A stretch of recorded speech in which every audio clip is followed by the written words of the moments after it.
Dominic Barrett, age 28, born and raised in Lynchburg, Virginia, not too far from here. Went to college at Elon in North Carolina, spent some time working in D.C. and then in Charleston. And then when this job became available and I heard about this opportunity, I dropped everything. I said, if there's any way I can have that job and be a part of that, I want to be a part of that.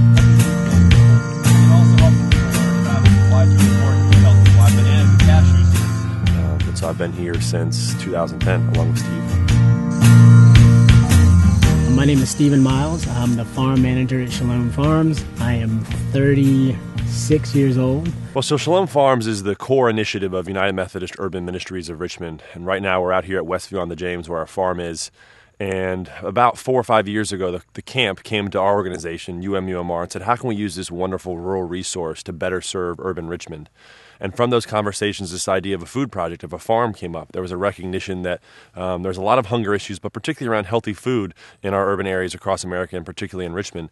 And so the two organizations came together and said, let's see if we can do something starting with a garden or a farm. And we've just been overwhelmed at how it's grown over the last 3 years into what it is today. Food security, which has to do with availability and access to food, is the primary issue that we're focused on now.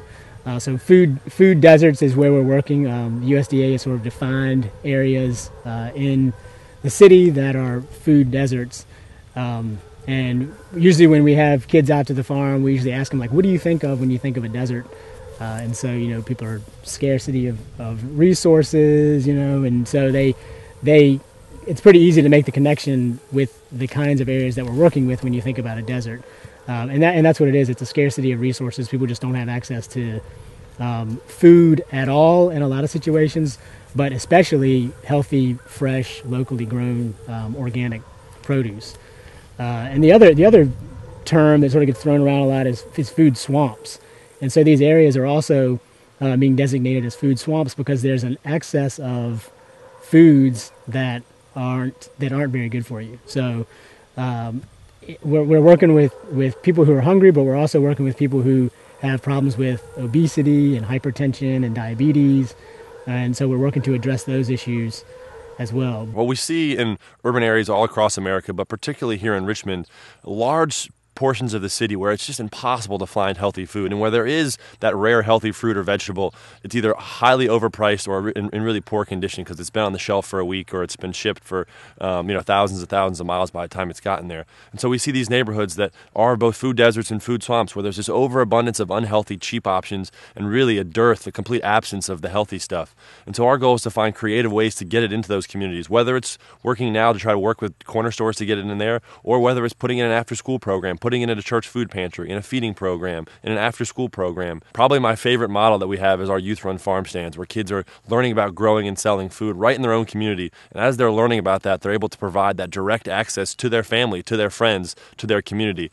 And I think those are the kind of models that we really get excited about, where folks are part of the process, they're invested themselves, and then they're able to help give back to their community and help invest in their own neighborhood. And that's one of my favorite things that we do is the education, teaching people about the importance of sustainable agriculture and the importance of caring for the earth.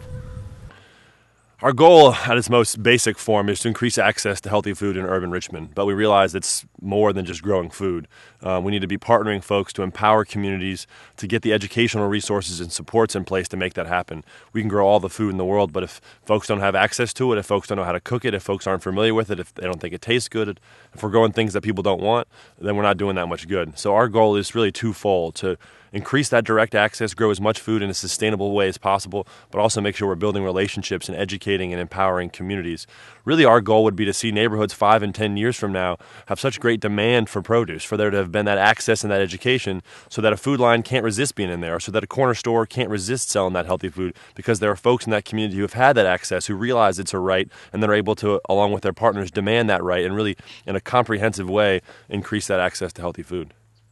As an organic farm, we sort of make a connection between the way that we grow our food and what we believe. And so, we're trying to on a very small scale, eliminate runoff and try to make this place better than when we got here. Wake up early, work my fingers to the bone. My muddy hands will let you know it's been a long day's work, but I promise you